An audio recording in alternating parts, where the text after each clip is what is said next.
Bismillahirrahmanirrahim. Assalamualaikum warahmatullahi wabarakatuh. Alhamdulillahirrabbilalamin. Wassalatu wassalamu ala asyrafil anbiya'i wal mursalin wa ala alihi washabihi ajmain. Amma ba'du. Segala puji dan syukur kita panjatkan kehadirat Allah Subhanahu wa taala atas segala nikmat dan karunia-Nya, yaitu nikmat iman, nikmat Islam, dan nikmat sehat, sehingga sampai saat ini masih kita dapat berkumpul di tempat yang mulia ini untuk melaksanakan salah satu kewajiban kita, yaitu sholat subuh berjamaah yang insya Allah akan dilanjutkan dengan ta'lim. Tak lupa juga kita ucapkan salawat dan salam kepada junjungan kita Nabi besar Muhammad SAW serta keluarga dan sahabatnya yang insya Allah akan sampai pada kita dan pada yaumil akhir nanti kita termasuk umatnya yang akan mendapat syafaat darinya. Amin, amin ya rabbal alamin. Hari ini ngomongin apa ya? Oke. Sebenarnya ini udah pernah saya sampaikan, tapi nggak ada salahnya saya ulangi sedikit lagi.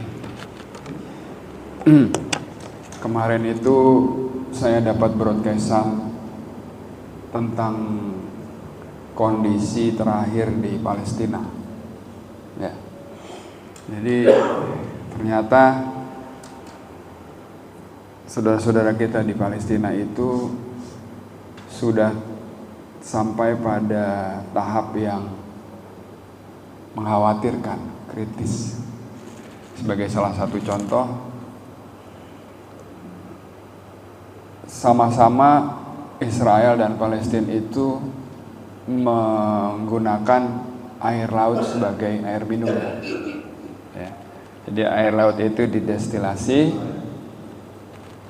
Di Israel itu dibuat pabrik destilasi air laut jadi air bening dan bisa diminum.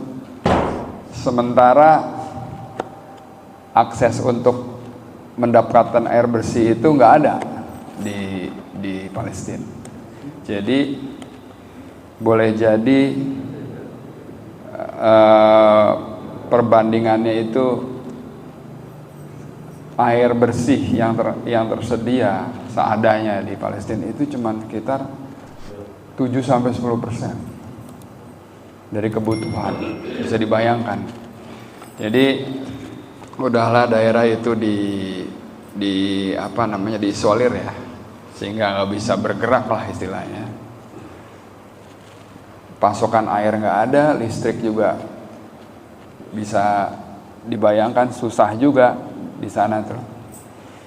Nah, melihat kondisi miris seperti itu, timbul pertanyaan pada diri kita, kira-kira apa yang udah kita perbuat buat mereka?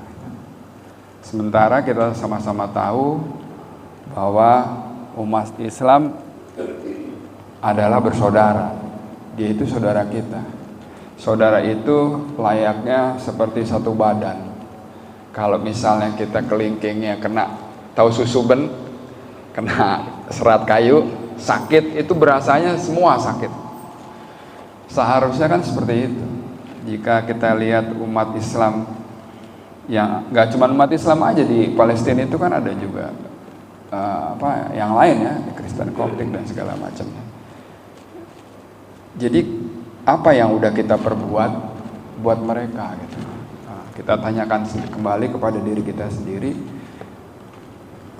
apa sih sebenarnya yang udah kita perbuat, terus termasuk apa perbuatan itu. Nah, di sini saya mau mengulangi lagi sedikit tentang berjuang di jalan Allah. Jadi tema pada hari ini adalah berjuang di jalan Allah, yang mana kalau di surat 9 ayat 60 itu disebutkan dengan fisabilillah. Nah, fisabilillah itu kadang dipahami dengan pemahaman yang sempit. Fisabilillah itu kan orang-orang yang berjuang di jalan Allah. Kalau ada kata-kata berjuang konotasinya perang aja gitu. Emang nggak salah, tapi kayaknya artinya nggak sesempit itu. Jadi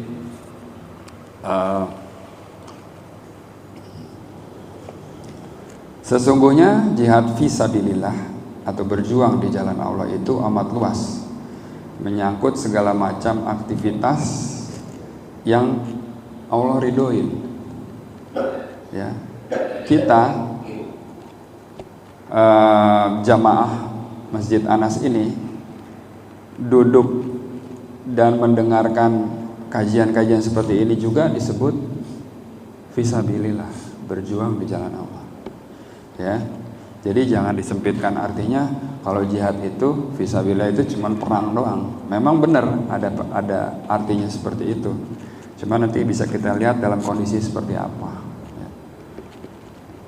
Terus kita mencari penghidupan, ya, bekerja, dagang. Kalau kita niatkannya untuk mendapat ridha Allah, insya Allah itu termasuk berjuang di jalan Allah. Jadi jangan diartikan sebagai sesuatu yang hanya konotasinya cuma perang doang gitu, ya. Segala sesuatu yang baik yang Allah ridhoi, ingat kemarin kayaknya kita diberikan beberapa pencerahan dengan ustadz-ustadz yang di depan ini, bahwasanya yang kita raih itu sebenarnya minta apa sih? Kemarin Pak Luli bilang ridhonya Allah. Kira-kira apa yang bisa kita kerjakan yang Allah ridho, kan gitu ya. Nah, kalau sudah kita kerjakan, katakanlah misalnya gini, kita kerja keluar dari rumah cari uang. Untuk apa?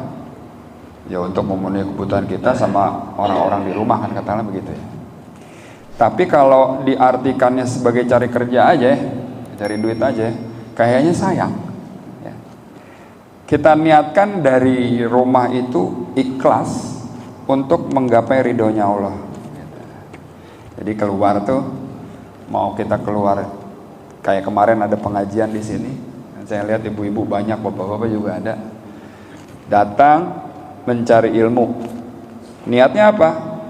Iya karena Allah, ikhlas. Aku mau mendapatkan ridho Allah. Kenapa? Karena yang aku kerjakan ini Allah suka. Gitu. Nah, jadi mulai sekarang kita punya jujuan itu niat utama itu kita geser, Pak. Dari tadinya cuma sekedar mencari ilmu aja, tapi menjadi mencari ilmu karena Allah yang nyuruh gitu, karena Allah suka. Kita kerja juga seperti itu, kerja nggak cuma cari uang aja, tapi itu untuk menggapai ridhonya Allah. Kalau kita sudah mencapai atau meriset tujuan awal kita untuk mendapat ridho Allah, insya Allah Pak, kalau misalnya kerja nih dagang, barangnya laku banyak atau laku sedikit, nggak masalah. Kenapa? Karena prosesnya yang udah Allah lihat, yaitu apa? Kita berjuang di jalan Allah dengan apa? Dengan berdagang untuk memenuhi kebutuhan kita sama keluarga. Ya, itu udah dibilang jihad fisabilillah. Tapi jangan lupa, contoh misalnya dagang nih, kita lagi dagang, aturan-aturan Allah berlaku di tempat kita dagang itu. Contohnya, kalau kita punya barang yang kita jual itu, katakanlah ada minusnya sedikit, kita harus ngomongin, ya, jangan kita tutup-tutupin malah. Nah, saya dulu waktu kuliah pernah jualan mobil, Pak, sama kakak saya. Saya waktu nyari mobil untuk didagangin, itu ke tempat beberapa spot untuk barang-barang yang bisa kita ambil untuk jadikan dagangan gitu. Itu saya ngelihat cara-caranya mereka dagang tuh ya gitu. Ada yang ditutup-tutupin, ada yang macam-macam deh. Ketika itu barang udah saya beli, saya rapihin, saya mau jual lagi, saya mau pakai caranya Allah gitu. Kalau misalnya Pak ini ada lecet di sini, misalnya remnya kurang pakem atau apa, saya omongin. Sehingga yang beli itu, calon pembeli itu tahu, ini PR-nya apa aja sih gitu. Kita nggak bohong. Dengan kita berlaku seperti itu, nggak nipu, nggak nutup-nutupin gitu. Berarti aturan yang Allah kasih di tempat kita mau dagang itu berlaku, ya kan?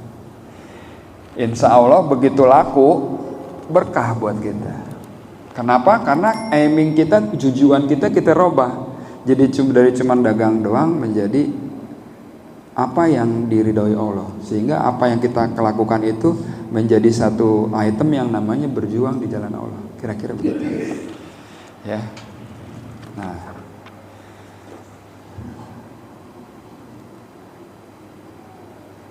jadi di sini ada sedikit cerita ketika serombongan kaum muslimin melakukan perjalanan untuk berjihad dalam bentuk peperangan bersama Rasulullah. Mereka menjumpai di tengah perjalanan itu seorang anak muda yang giat bekerja secara bersungguh-sungguh. Pada dirinya terlihat tanda-tanda keuletan dan keperkasaannya. Rombongan para sahabat itu mengharapkan agar anak muda yang sangat simpatik itu ikut berjuang di medan perang dan meninggalkan aktivitas hariannya.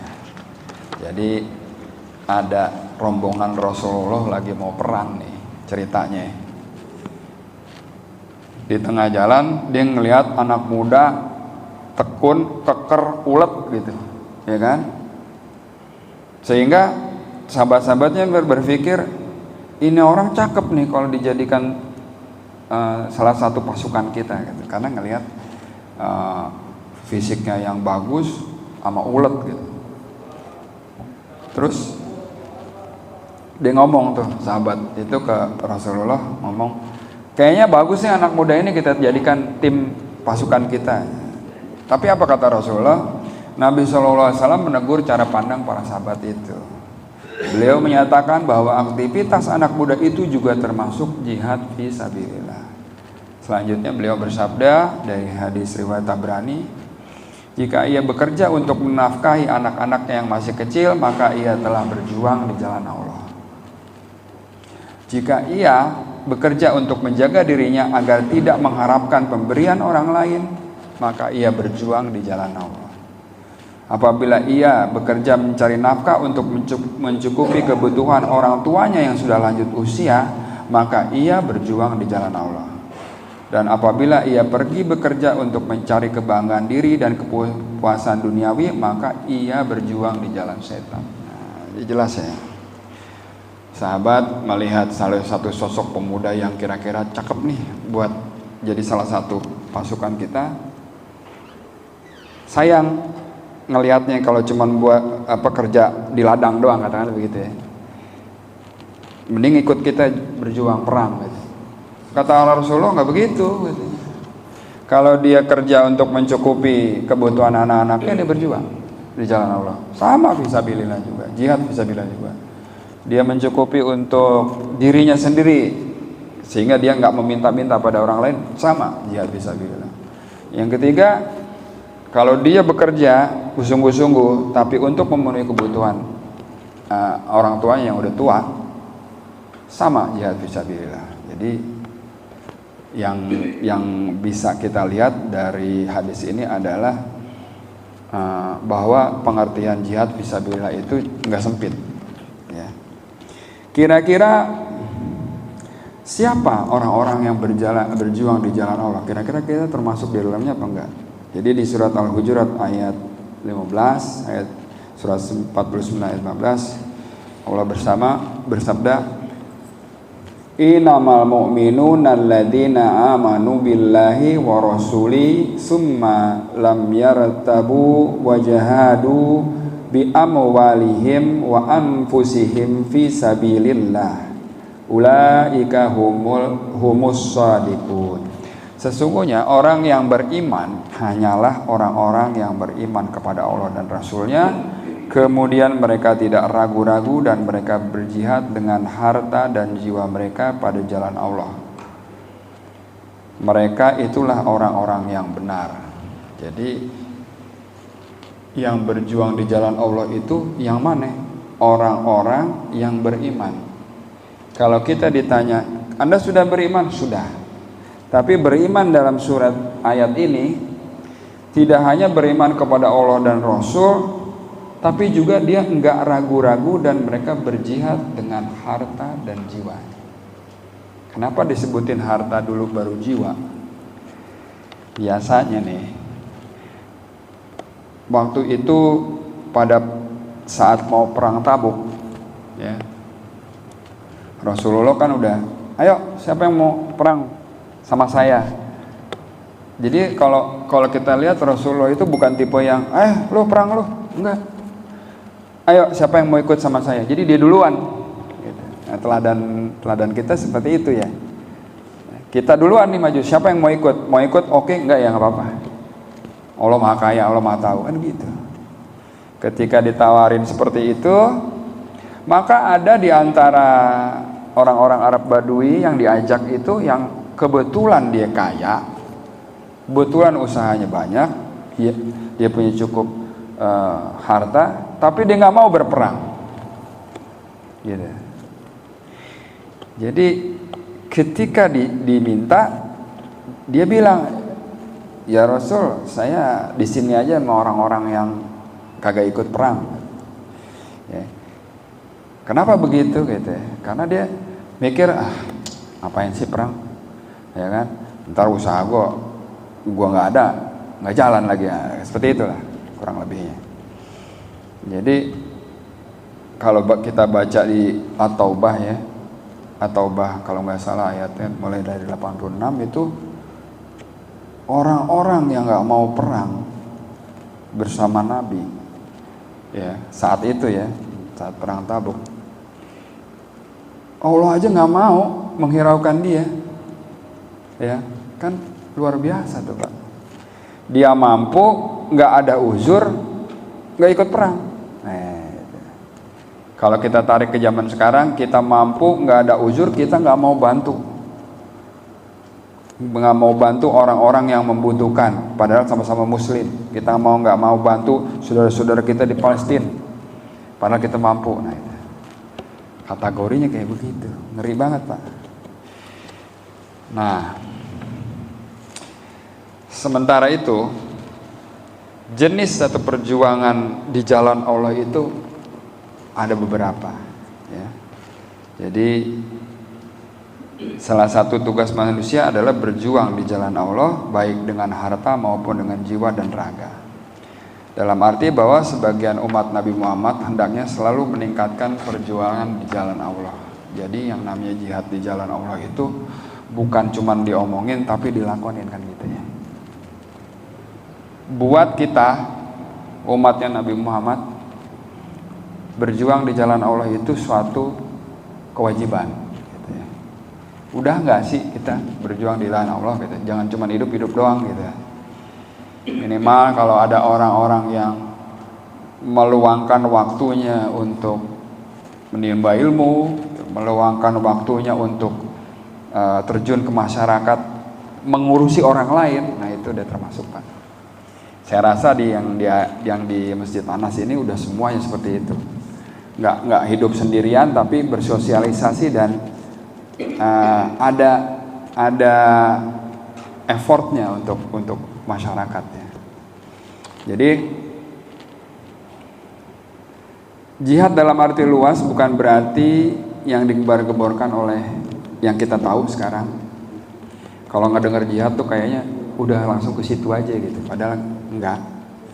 Jadi firman Allah di Al-Baqarah ayat 195, wa anfiqu fi sabilillahi wa la tulqu bi aidikum illa tahluka wa ahsinu innallaha yuhibbul muhsinin. Dan belanjakanlah harta bedamu di jalan Allah, dan janganlah kamu menjatuhkan dirimu sendiri ke dalam kebinasaan, dan berbuat baiklah karena sesungguhnya Allah menyukai orang-orang yang berbuat baik. Jadi di sini ada anjuran bahwasanya belanjakanlah harta bendamu di jalan Allah. Kalau kita punya uang baru dapat nih, katakanlah 100.000, berapa duit yang udah kita belanjakan di jalan Allah? Belanjakan di jalan Allah itu nggak cuma dari duit 100.000 kita dapat, kita potong nih misalnya 10.000 masukin ke masjid, ke kencelengan masjid, nggak cuma itu doang.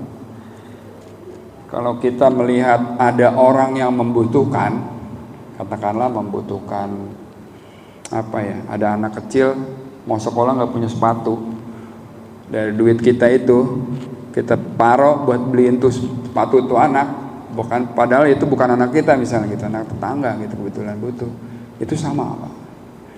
Jadi apa yang kita dapat dari Allah, seberapapun itu, udah berapa persen dibelanjakan ke jalan Allah, kan begitu ya.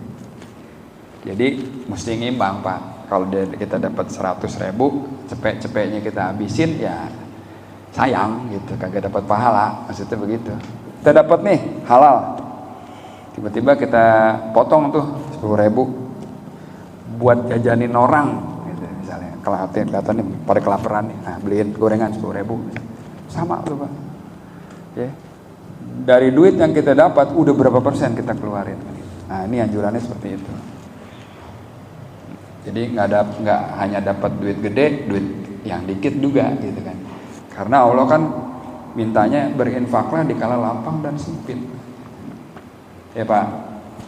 Nah, jadi kita lihat yang pertama adalah jihad. Kenapa disebut harta dulu baru jiwa? Jadi jihad harta ini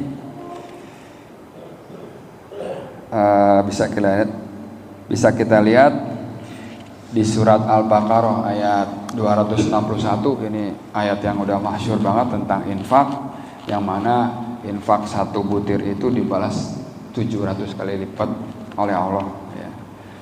Jadi kalaulah kita punya keleluasaan rezeki, kita pakai seperberapa persennya ya, katakan sekian persennya untuk di jalan Allah. Ngelihat misalnya masjid, wah masjid nih kajiannya banyak tapi nggak punya whiteboard, beliin whiteboard, kayak gitu ya. Misalnya ada sekali-sekali dong kita undang ustadz yang lagi ngetop misalnya, tapi ongkosnya gede nih, urunan, sama kayak gitu ya. Jadi banyak-banyaklah kita melihat poin-poin di mana kita bisa berjuang di jalan Allah, katakanlah begitu. Ada yang sampai kepada kita, selamat siang Kak, kebetulan kami adalah pengasuh pondok pesantren ini membutuhkan Al-Quran untuk adik-adik santri misalnya. Ya, kalau kita punya, kita taruh deh tuh untuk itu, ya.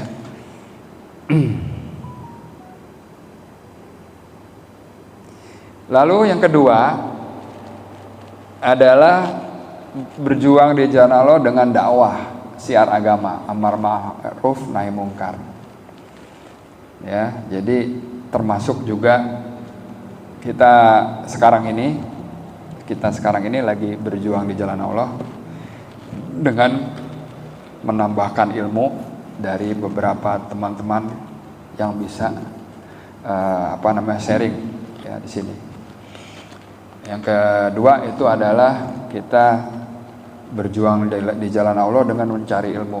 Jadi nggak sebatas di sini aja, pulang ke rumah kira-kira ada apa yang belum kita ngerti, kita cari kajiannya Pak Anies. Oh kajiannya tentang ini ya udah.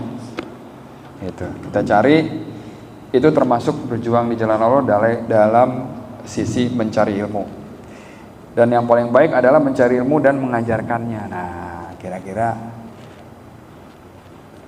kalau yang bisa punya ilmu dan duduk di sini untuk men-sharingnya itu lebih baik.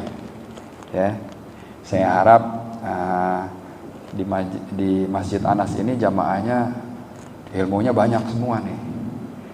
Jadi jangan ragu untuk sharing di depan sini. Apa aja yang kita punya. Kenapa? Karena kita mau dibilang sebagai orang-orang yang berjuang di jalan Allah. Kira-kira begitu. Nah, yang selanjutnya arti jihad adalah perang sesungguhnya, Pak. Jadi Al-Quran memberikan kriteria tentang jihad dalam arti perang, yaitu di firman Allah surat Al-Hajj ayat 39.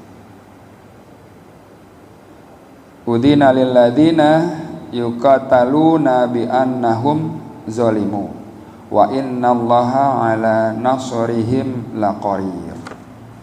Telah diizinkan berperang bagi orang-orang yang diperangi, karena sesungguhnya mereka telah dianiaya dan sesungguhnya Allah benar-benar maha kuasa menolong mereka itu.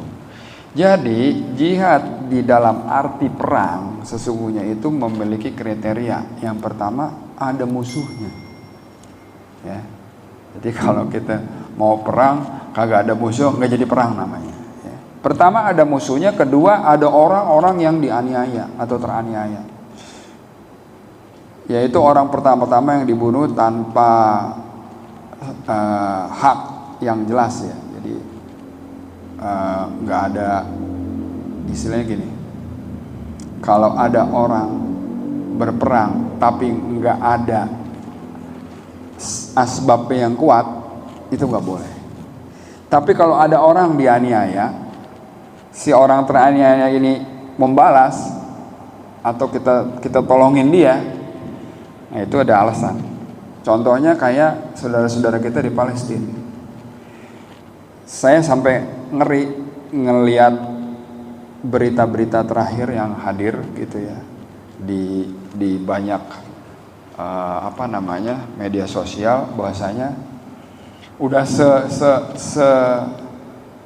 sehebat itu serangannya Israel kepada Palestina, sampai di penampungan aja diberondong gitu.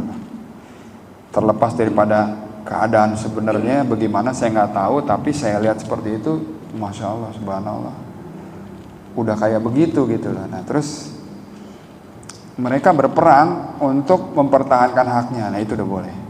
Ya. Dan yang ketiga, pertama ada musuhnya, kedua jelas ada yang teraniaya, yang ketiga ada kriterianya juga. Kalau perang itu nggak boleh merusak. Coba dilihat di Al-Qasas ayat 27, saya bacakan artinya. Dan carilah pada apa yang telah dianugerahkan Allah kepadamu, kebahagiaan negeri akhirat, dan janganlah kamu melupakan bahagianmu dari kenikmatan duniawi, dan berbuat baiklah kepada orang lain sebagaimana Allah telah berbuat baik kepadamu. Dan janganlah kamu berbuat kerusakan di muka bumi, sesungguhnya Allah tidak menyukai orang-orang yang berbuat kerusakan. Jelas ya. Kalau kita baca sejarah perang-perang yang dilakukan oleh sahabat-sahabat Nabi, kayak penaklukan kota di Palestina ya, Baitul Maqdis dan segala macam, itu beberapa kali nih. Umar bin Khattab ada, yang terakhir ya Al-Fatih ya. Bisa kita lihat, kalau umat muslim itu perang, nyerang satu kota, setelah kota itu ditaklukkan, nggak ada yang dirusak Pak. Dilarang merusak tempat ibadah, ya kan? Dilarang membunuh perempuan, anak-anak, orang udah tua. Itu kriterianya perang menurut Islam. Ya. Tapi apa yang kita lihat di Palestina saat ini, yang menjadi korban kan justru itu yang dilarang. Berarti apa? Perang yang dilakukan oleh Israel itu ya bukan perang yang benar, menurut. Bisa dikategorikan jadi kejahatan perang itu. Karena yang disasar itu ada ibu-ibu, ada anak-anak, ya kan? Jadi bukan tentara lawan tentara, tapi tentara lawan civilian, ya, dan penduduk. Kalau kita di Islam namanya perang boleh jadi perang begitu kamu menguasai titik yang kamu mau, jangan merusak. Ya. Oke, jadi ada berdakwah, ada menuntut ilmu, ada berjihad dengan harta. Ya. Nah, untuk yang berjihad dengan harta ini kita bisa lihat Imam An-Nawawi rahimahullah ta'ala berkata dari Abu Mas'ud radhiyallahu anhu, pernah datang seseorang kepada Nabi SAW dengan membawa seekor unta yang sudah diberi tanda, lalu dia mengatakan, ini untuk di jalan Allah. Kemudian Rasulullah SAW bersabda, balasan bagimu di hari kiamat kelak adalah 700 ekor unta yang semuanya diikat hidungnya seperti ini. Hadis riwayat Muslim. Artinya ketika ada seorang yang menyerahkan unta kepada Nabi untuk dipakai untuk berjuang di jalan Allah, maka balasannya itu tadi 700 unta. Jadi kalau kita lihat, kita refer dengan surat Al-Baqarah 261, klop ya, bahwa begitu kita bersedekah, berinfak, dibayarnya dikembalikannya 700 kali lipat. Sementara di ayat 2261 itu nggak langsung satu dibayar 700, tapi diibaratkan satu menjadi 7, tiap 7 itu ada 100 bulir. Artinya apa? Nggak sak-cek sak-nyet kalau orang Jawa bilang, tapi ada prosesnya, ada loadingnya. Oke, orang-orang yang berjuang di jalan Allah itu rewardnya apa aja? Bisa kita lihat di Al-Hujurat ayat 5 ya. Coba kita lihat Al-Hujurat ayat 5 seperti apa.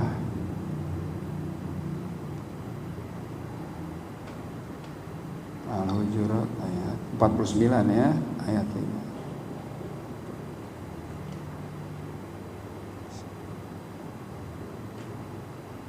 Bukan. Ayat 5. A'udzubillahi minasyaitonirrajim. Bismillahirrahmanirrahim. Walau annahum sabaru hatta takhruja ilaihim lakana khairan lahum wallahu ghafurur rahim. Yang artinya, dan sekiranya mereka bersabar sampai engkau keluar menemui mereka, tentu akan lebih baik bagi mereka, dan Allah Maha Pengampun, Maha Penyayang.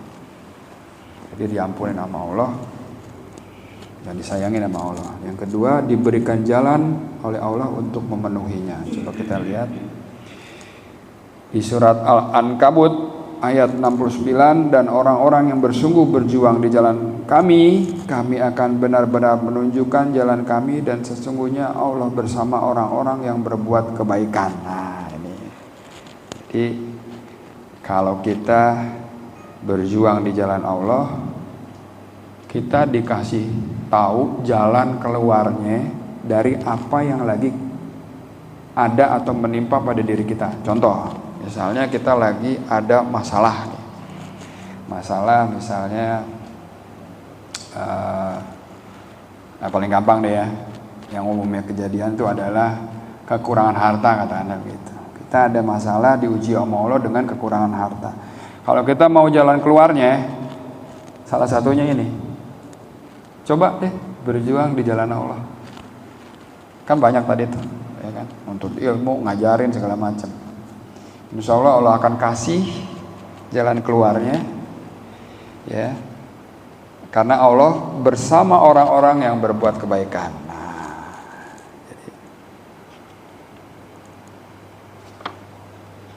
jadi kalau menurut Al-Fudail bin Ilyadi rahimahullah berkata, barang siapa yang berjuang di jalan kami, yaitu dalam menuntut ilmu, sesungguh kami akan beri petunjuk mereka ke jalan ilmu dan mengamalkannya. Nah, jadi kalau kita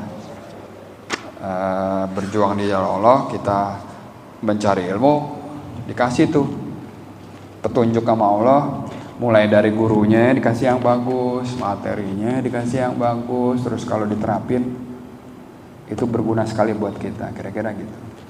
Lalu apalagi yang rewardnya bagi orang-orang yang melakukan berjuang di jalan Allah, yang yaitu di surat At-Taubah ayat 88, memperoleh kebaikan dan beruntung. Tetapi Rasul dan orang-orang yang beriman bersama dia, mereka berjihad dengan harta dan diri mereka. Balik lagi yang dibilang harta dan diri, harta duluan ya. Kenapa? Karena biasanya orang-orang lebih senang berjihad itu dengan dirinya. Padahal kita melihat nih urutannya harta dulu dan diri mereka. Dan mereka itulah orang-orang yang memperoleh kebaikan, dan mereka itu orang-orang yang beruntung. Jadi kalau kita mau hidup kita baik dan beruntung, segera kita berjuang di jalan Allah. Yang terakhir di ayat 89-nya atau ayat 89, Allah telah menyediakan bagi mereka surga yang mengalir di bawahnya sungai-sungai yang mereka kekal di dalamnya, itulah kemenangan yang besar. Artinya kalau kita berjuang di jalan Allah, udah ada surga yang nungguin kita. Jadi kalau kita kemarin dijelaskan bahwa surga itu tingkatannya ada 100, kita mau di level mana? Nah, perbanyaklah berjuang di jalan Allah, sehingga Allah melihat kamu pantas di level yang ini, gitu. Ya, kira-kira kayak gitu. Lalu tidak hanya ada rewardnya, tapi bagi orang-orang yang nggak mau berjuang di jalan Allah tuh ada punishmentnya. Coba kita lihat di surat An-Nisa ayat 95, Allah berfirman, auzubillahi minasyaitonirrajim, tidaklah sama antara orang beriman yang duduk yang tidak turut berperang tanpa mempunyai uzur halangan dengan orang yang berjihad di jalan Allah dengan harta dan jiwanya. Allah melebihkan derajat orang-orang yang berjihad dengan harta dan jiwanya atas orang-orang yang duduk tidak ikut berperang tanpa halangan. Kepada masing-masing Allah menjanjikan pahala yang baik, surga, dan Allah melebihkan orang-orang yang berjihad atas orang yang duduk dengan pahala yang besar. Jadi ketika kita tidak mau ikut berjuang di jalan Allah, kategorinya enggak sama yang berjuang di jalan Allah dan yang enggak berjuang di jalan Allah. Di sini diberitakan bahwasanya enggak sama orang yang ikut perang sama orang yang cuma duduk-duduk doang. Ya, kenapa? Karena Allah akan menjanjikan pahala yang baik, yaitu surga. Dan Allah melebihkan orang-orang yang berjihad atas orang-orang yang duduk dengan pahala yang besar. Pertama, kalau kita nggak mau berjuang, pertama dikategorikan nggak sama.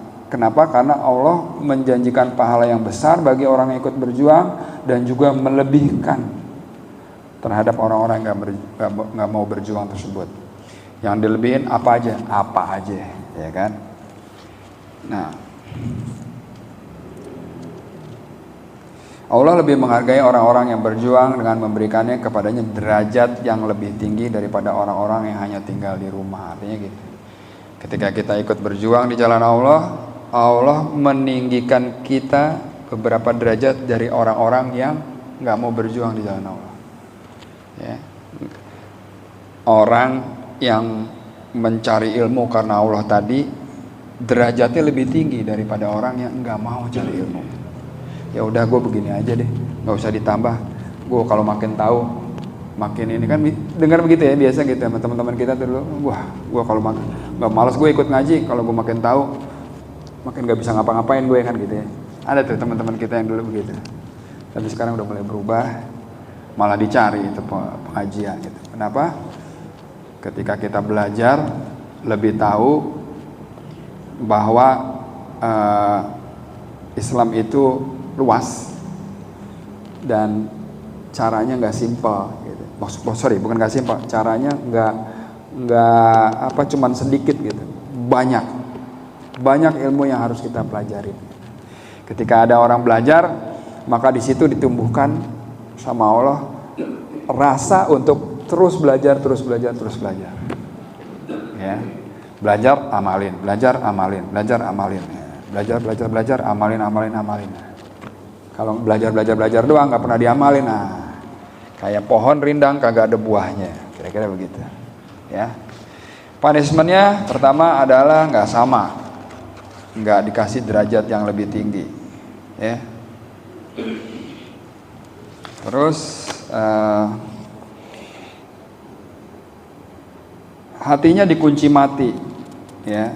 Di At-Taubah ayat 87, mereka rela berada bersama orang yang tidak berperang dan hati mereka telah dikunci mati, maka mereka tidak mengetahui kebahagiaan beriman dan berjihad. Ya, jelas bahwasanya orang-orang yang mau berjuang di jalan Allah hatinya dikunci mati. Coba kita lihat di surat At-Taubah ya, kalau nggak salah 9 ayat 80. Nah, coba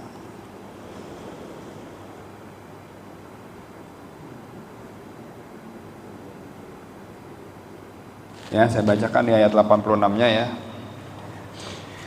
A'udzubillahiminasyaitonirrajim. Dan apabila diturunkan suatu surah yang memerintahkan kepada orang-orang munafik, berimanlah kepada Allah dan berjihadlah bersama Rasulnya, niscaya orang-orang yang kaya dan berpengaruh di antara mereka meminta izin kepadamu untuk tidak berjihad. Dan mereka berkata, biarkanlah kami berada bersama orang-orang yang duduk tinggal di rumah. Ini kejadiannya ketika mau perang Tabuk kalau nggak salah. Jadi ada di antara orang-orang yang diajak perang itu nggak mau, padahal dia kaya, dia mampu, nggak ada uzur. Maka kita lihat di sini ayat selanjutnya, mereka rela berada bersama orang-orang yang tidak pergi berperang dan hati mereka telah tertutup sehingga mereka tidak memahami kebahagiaan beriman dan berjihad. Tuh, hatinya tertutup, nggak tahu enaknya berjihad, nggak tahu enaknya beriman. Nah, ayat selanjutnya, tetapi Rasul dan orang-orang yang beriman bersama dia, mereka berjihad dengan harta dan jiwa, mereka itu memperoleh kebaikan, mereka itu orang-orang yang beruntung. Ini yang mau ikut berjuang. Allah telah menyediakan bagi mereka surga yang mengalir di bawahnya sungai-sungai, mereka kekal di dalamnya, itulah kemenangan yang agung. Orang-orang yang mau ikut berjuang bersama Rasulullah, ini rewardnya. Dan di antara orang-orang Arab Badui yang datang kepada Nabi mengemukakan alasan agar diberi izin untuk tidak pergi berperang, sedangkan orang-orang yang mendustakan Allah dan Rasulnya duduk berdiam. Kelak orang-orang yang kafir di antara mereka akan ditimpa azab yang pedih. Lanjut, tidak ada dosa karena tidak pergi berperang atas orang yang lemah, orang yang sakit, dan orang yang tidak memperoleh apa yang mereka infakkan. Apabila mereka berlaku ikhlas kepada Allah dan Rasulnya, tidak ada alasan apapun untuk menyalahkan orang-orang yang berbuat baik, dan Allah Maha Pengampun lagi Maha Penyayang. Nah, ini adalah uzurnya, Pak. Aku nggak bisa ikut berperang. Kenapa? Karena ada uzur ini. Ya, pertama adalah lemah, orang sakit, dan orang yang tidak memperoleh apapun yang mereka infakkan. Seperti kita tahu, kalau namanya perang itu butuh supply yang banyak, butuh dana yang banyak. Biasanya orang-orang yang nggak ikut berperang itu memberikan dananya untuk dipakai berperang, ya. Ya, itu. Dan tidak pula ada dosa atas orang-orang yang datang kepadamu Muhammad agar engkau memberi kendaraan kepada mereka, lalu engkau berkata, aku tidak memperoleh kendaraan untuk membawamu, lalu mereka kembali sedang mata mereka bercucuran air mata karena sedih disebabkan mereka tidak memperoleh apa yang akan mereka infakkan untuk berperang. Jadi di antara orang-orang yang diajak berperang oleh Rasulullah, mereka mau ikut, tapi udah nggak ada kuota lagi di dalam pasukannya Rasulullah. Nah, mereka mau ikut, tapi dia nggak bisa. Nih, aduh. Terus nggak ada kendaraan yang bisa membawa kamu katanya. Terus dia menyesal, aduh sayang banget aku nggak bisa ikut berperang. Terus dia nangis. Nah ini, jadi orang-orang yang kayak itu nggak ada uzur, ya artinya nggak ada, karena dia nggak bisa, nggak boleh sama Rasulullah. Nah itu nggak ada dosanya buat dia. Lalu, nah ini, sesungguhnya alasan untuk menyalahkan hanyalah terhadap orang-orang yang meminta izin kepadamu untuk tidak ikut berperang, padahal mereka orang kaya. Mereka rela berada bersama orang-orang yang tidak ikut berperang, dan Allah telah mengunci hati mereka sehingga mereka tidak mengetahui akibat perbuatan mereka. Pertama, yang gak mau berperang padahal gak ada uzur, dikunci hati mereka. Yang kedua, mereka orang-orang munafik yang tidak ikut berperang akan mengemukakan alasannya kepadamu ketika kamu telah kembali kepada mereka. Nih, dikategorikan menjadi orang yang munafik. Jadi begitu Rasulullah balik dari perang, dia, aduh sorry ya kemarin gak bisa ikut sama kamu, gini gitu. Pasti dia mengumumkan alasannya, ya. Dia akan mengumumkan alasannya 1001 alasan. Tapi apa kata Allah? Janganlah kamu mengemukakan alasan, kami tidak percaya lagi kepadamu. Sungguh Allah telah memberitahukan kepada kami tentang beritamu, dan Allah akan melihat pekerjaanmu, demikian pula Rasulnya. Kemudian kamu dikembalikan kepada Allah yang Maha mengetahui segala yang gaib yang nyata. lalu dia memberitakan kepadamu apa yang telah kamu kerjakan. Artinya apa? Begitu dia mengumpulkan alasan kenapa nggak ikut berperang, kata Allah, jangan dengerin. Nah, ini udah tahu nih yang munafik nih, ya. Orang-orang tersebut, begitu dia mengemukakan alasannya kenapa nggak ikut berperang, lihat di ayat selanjutnya, mereka akan bersumpah kepadamu dengan nama Allah ketika kamu kembali kepada mereka, agar kamu berpaling dari mereka. Maka berpalinglah dari mereka, karena sesungguhnya mereka itu berjiwa kotor dan tempat mereka neraka jahanam sebagai balasan atas apa yang telah mereka kerjakan. Jelas di sini orang-orang munafik dibilangnya yang mampu berperang tapi nggak ikut berperang. Apa kata Allah? Dia yang mengumumkan alasannya sampai bersumpah demi Allah, jangan dengerin. Kenapa? Jiwa dia udah kotor, tempat dia neraka jahanam. Lanjut. Mereka akan bersumpah kepadamu agar kamu bersedia menerima mereka.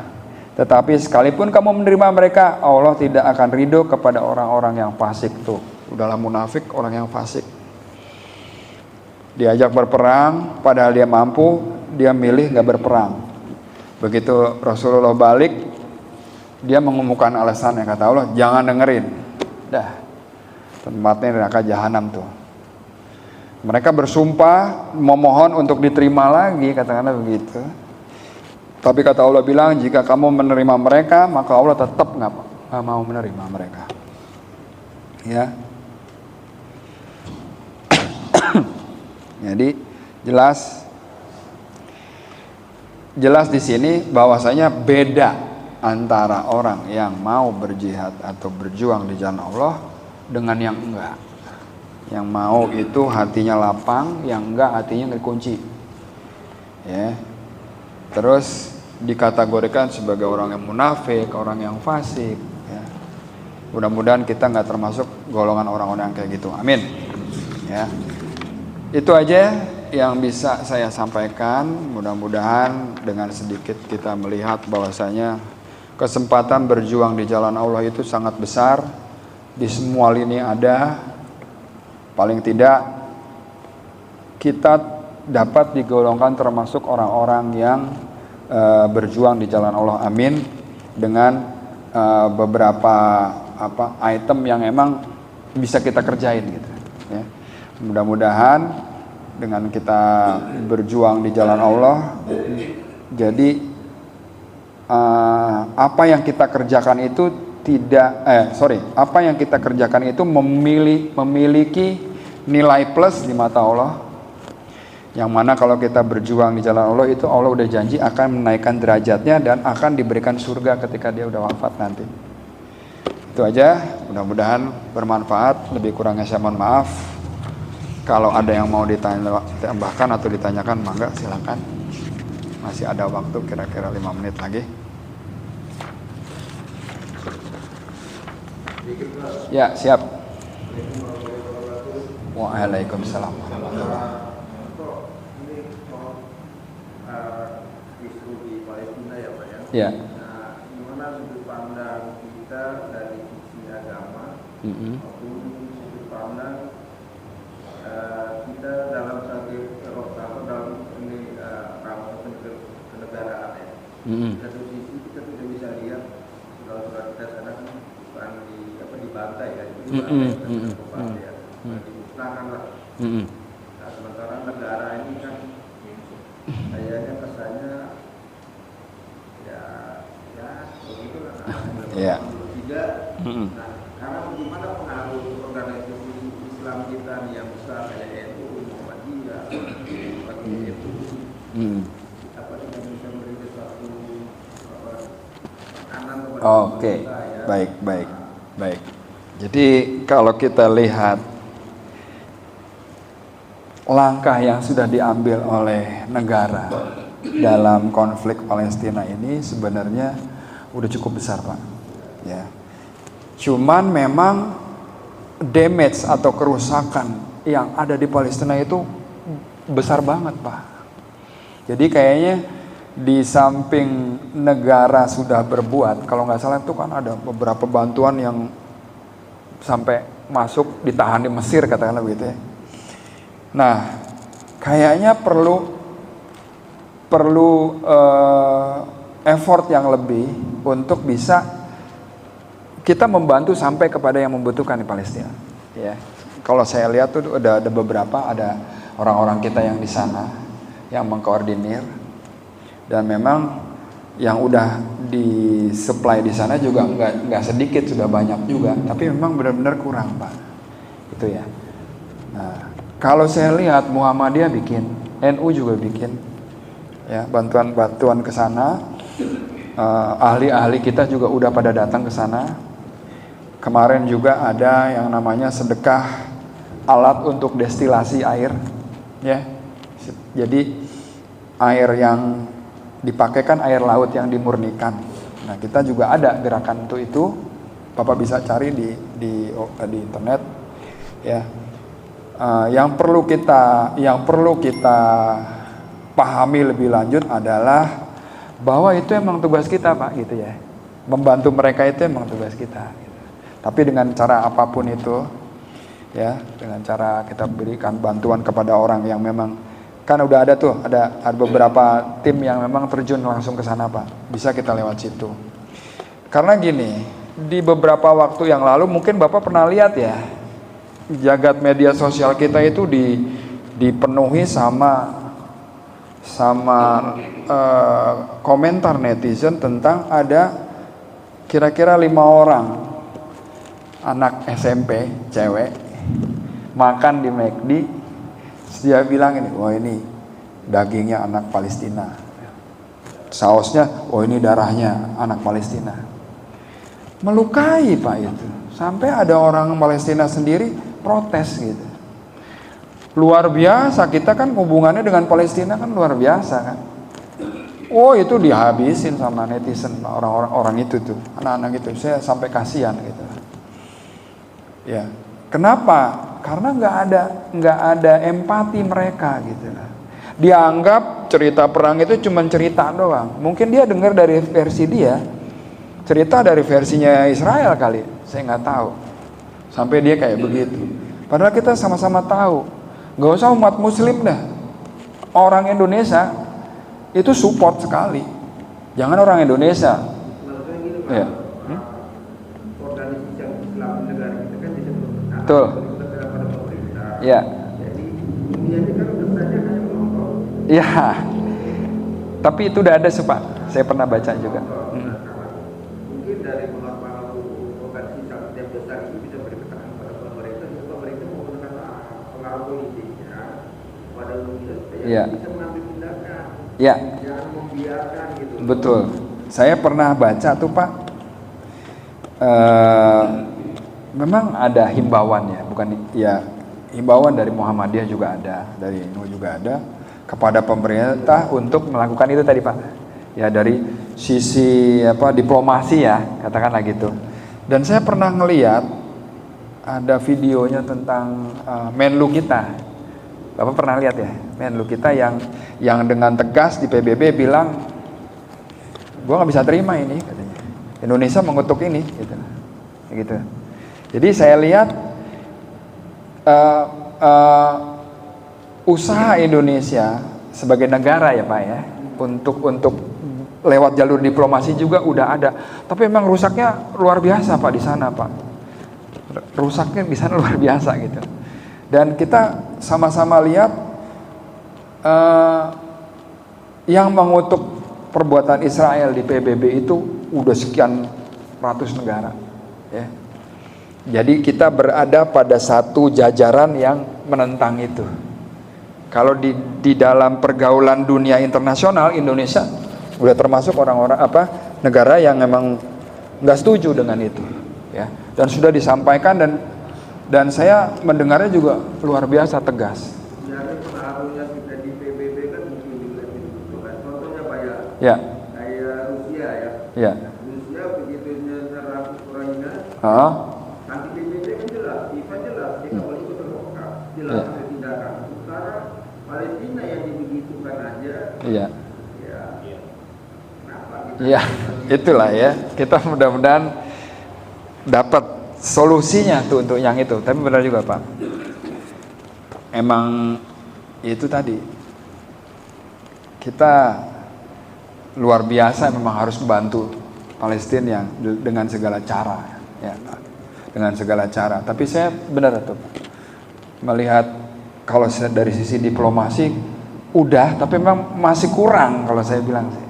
Masih istilahnya apa tindakan yang dibuat gitu kayaknya belum menyentuh kepada agresinya si Israel ini. Saya Tapi satu sisi kita juga berontak, Pak. Seperti saya kan berontak. Nah, di komunikasi saya itu kan banyak konflik kan. Ini bukti Israel banget tidak lain, Pak. Israel kuasa ini banget tidak bohong. Masa ngambuk, Pak? Iya, betul. Oke. Kira-kira kayak gitu Pak ya. Memang udah ada, cuman memang bener-bener damage-nya luar biasa, rusak banget di sana. Jadi memang harus dari beberapa sisi, ya, dari sisi diplomasi juga, dari sisi dana juga, dari sisi macam-macam deh Pak. Tapi yang jelas di pergaulan internasional kita udah satu line, satu page bersama orang-orang yang menentang itu. Ya, saya rasa udah cukup ya, udah lewat 5 menit. Mudah-mudahan bermanfaat apa yang saya sampaikan. Kita tutup kaji kita dengan membaca doa kafaratul majlis. Subhanakallahumma bihamdika asyhadu an la ilaha illa anta astaghfiruka wa atubu ilaik. Wabillahi taufiq wal hidayah. Wassalamualaikum warahmatullahi wabarakatuh.